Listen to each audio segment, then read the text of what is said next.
of Michael Venus, big shout out to Michael Venus. Hang on, make the final. New Zealander makes the final of Wimbledon doubles. Yeah, lost a sock. We talked about this last time. Who can make it through? And, Sock and Byron. His first ever Grand Slam, Mike Byron, without his brother. Is that right? Yeah, so, wow.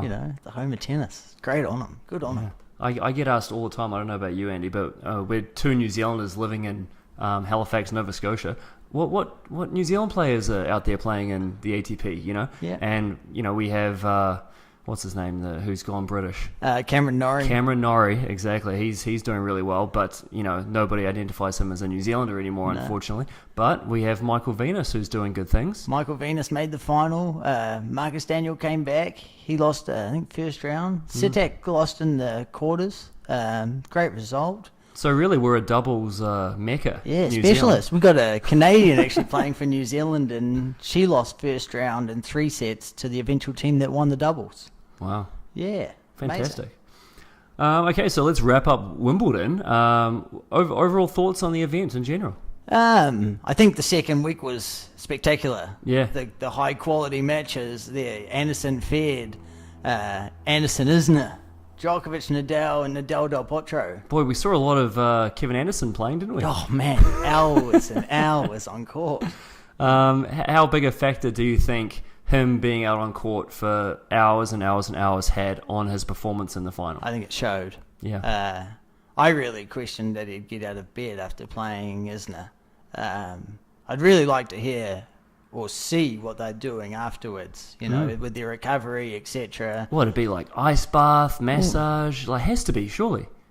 Some days I'm on court a lot and I struggle, moving in the morning. Yeah. What the old hips a bit sore. Yeah, what about that? Oh. I mean, they were talking about the odd blister that came up or something during a match for Isner, but man, teaching tennis isn't the same thing as throwing down massive aces game after game after game. That's physically exhausting. Isner's serve went from 130 miles an hour, 140 miles an hour at times in the opening few sets to at the end he was serving 120. Yeah. And that was max. That's all he had. Yep. I mean, Anderson had to hit a left-handed forehand to have a shot. It was amazing tennis. Yeah. Yeah, it was cool. Yeah, so Novak obviously got through Kevin Anderson pretty convincingly, unfortunately, because you want to see a bit of a spectacle in the final. It took him a couple of sets just to get the body loose. Yeah. That third set, Djokovic said it the best. Kevin Anderson played better tennis. I just got through. Yeah. And that was true. Yeah. And on the women's side, I was surprised. I mean, I wasn't surprised Serena got to the final, but I was surprised that Kerber dealt to her pretty convincingly. Yeah, Kerber's game. Well, she moves well. Her movement, I think, was the highlight for her in the tournament. She keeps the ball so low when she hits it flat. She stays very low when she hits the ball, and third Grand Slam final for her. Yeah, amazing. Fantastic. And I think one of the only people to beat Serena in 2 of them. Wow. That's amazing. You're earning it if you beat Serena in the final. Oh, yeah, that's the one person people can say. If you win a slam and Serena's not there, you can always say that. Someone like Halep or whoever's won the Grand Slams in the past few months, and it's like, yeah, but Serena wasn't there. Yeah. The Onion, which is a satirical website, they had an article that said, Serena Williams is stripped of titles after it's revealed she's been playing with a racket in each hand the whole time. And there's a Photoshop photo of her with a racket in each hand playing at the French Open. It's fantastic.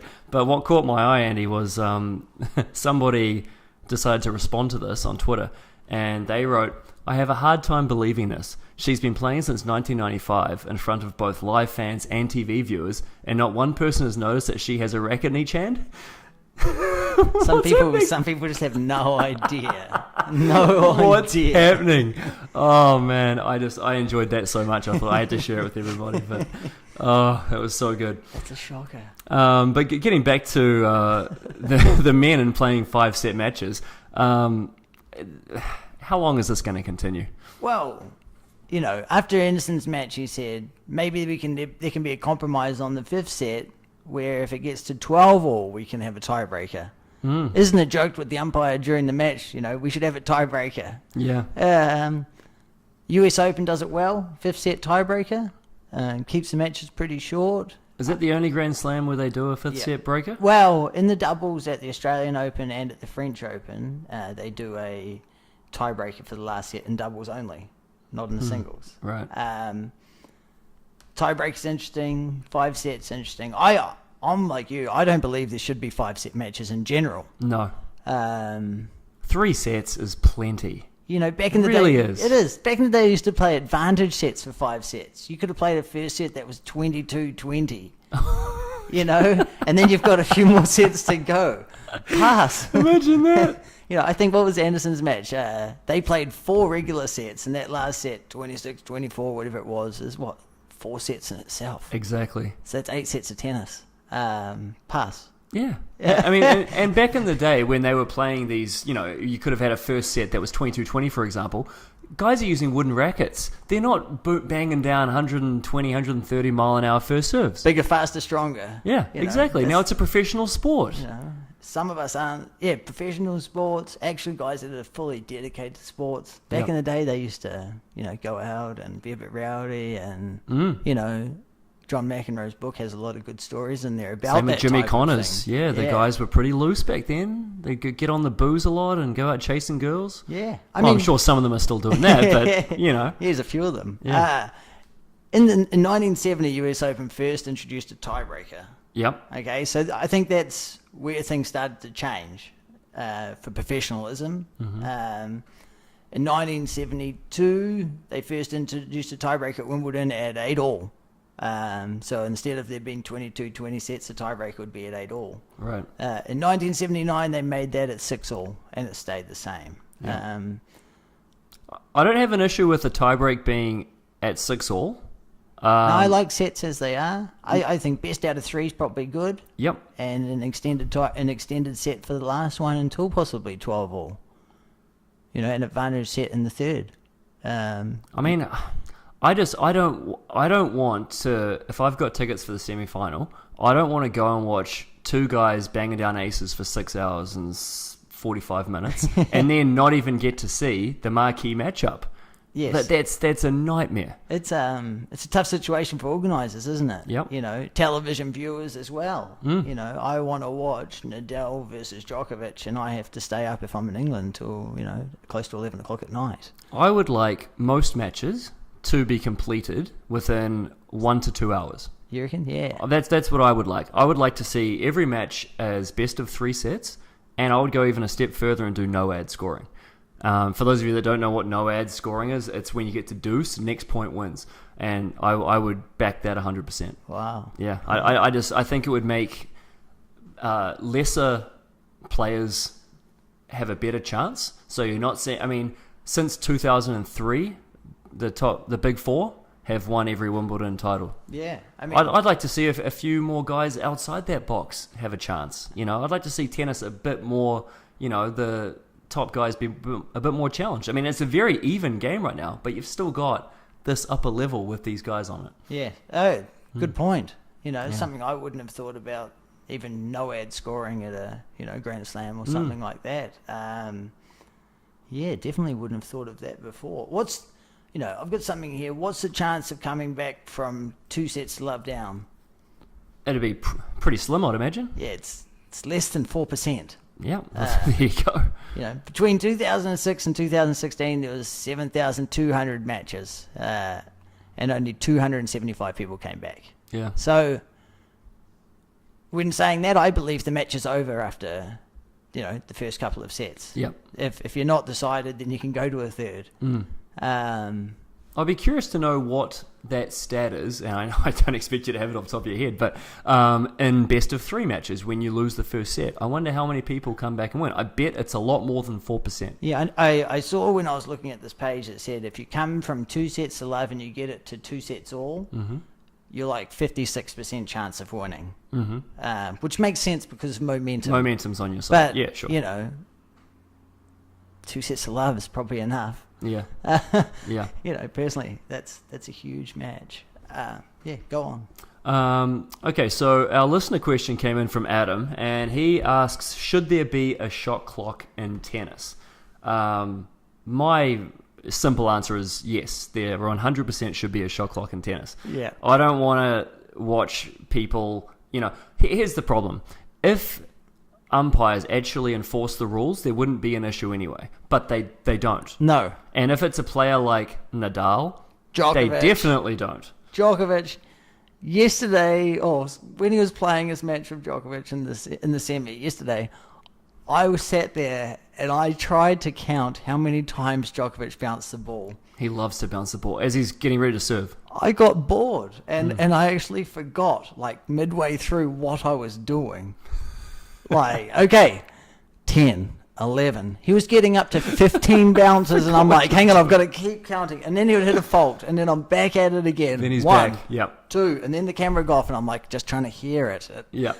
I felt like an Camera idiot. switches to the close-up and you're like, there's another cut. Yep, 3, 4. There was no time he bounced the ball less than 10 times in around those 7 all games.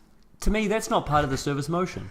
That's a long time to be waiting around and then guessing when he's going to do it. He's got quite a quick motion. Service motion is when, in my mind, you start taking the racket back.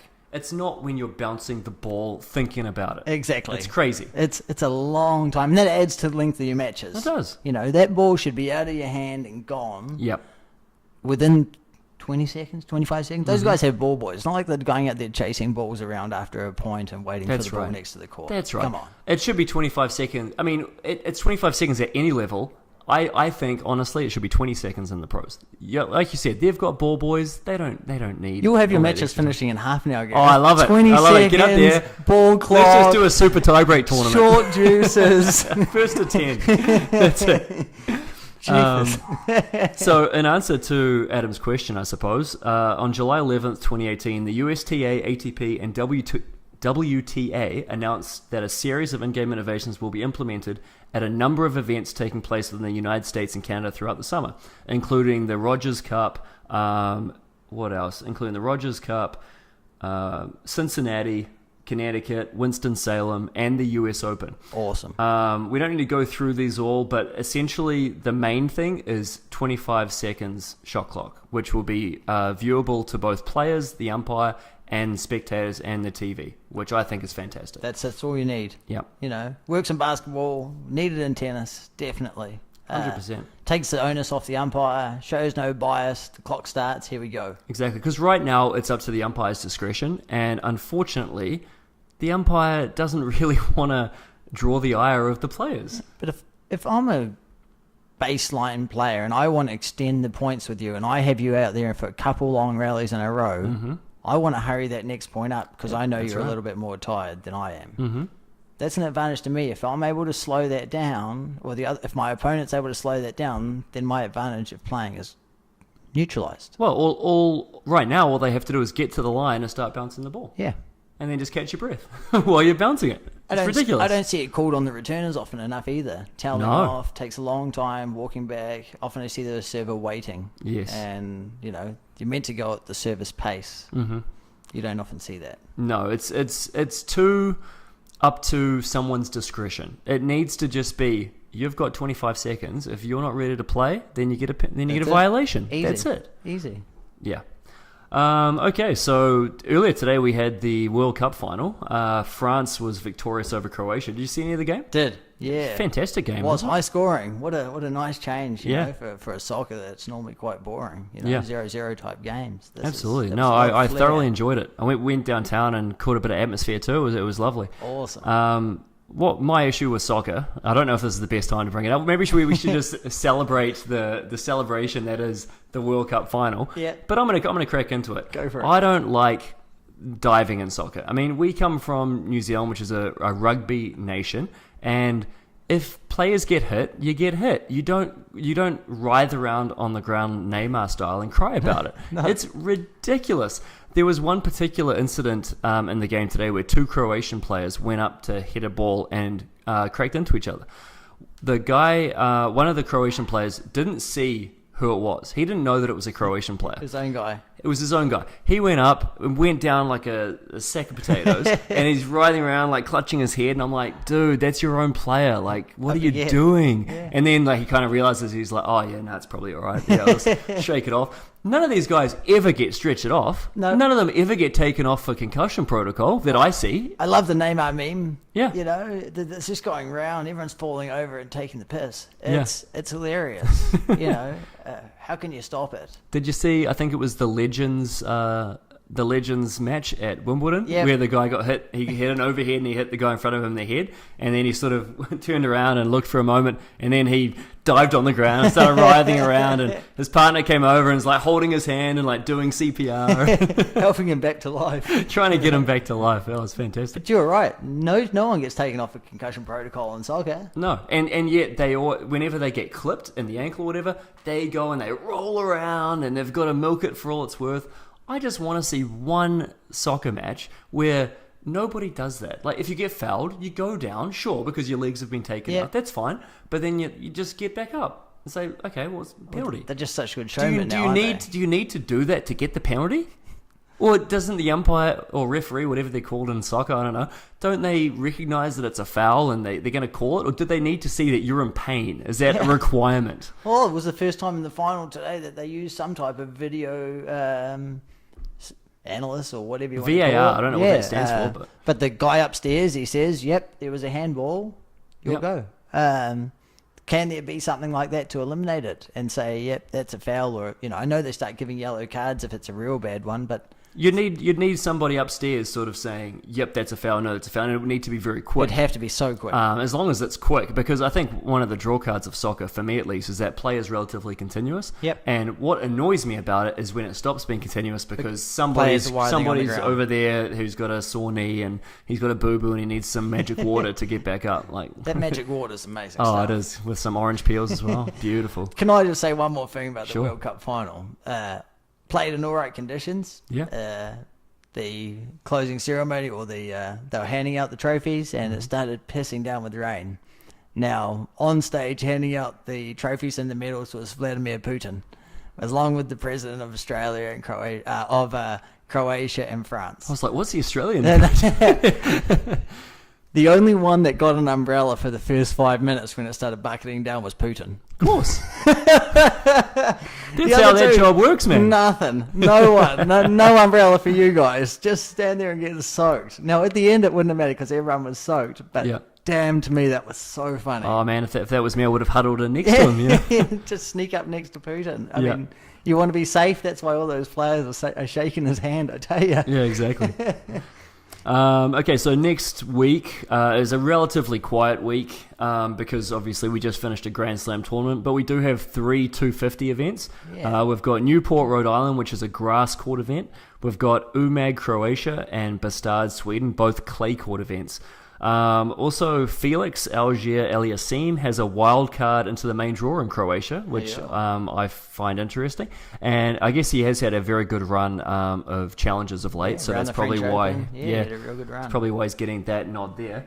And he's playing a qualifier first round, so the draw could open up for him if he can perform. Why not? I think Umag is wide open. Yeah.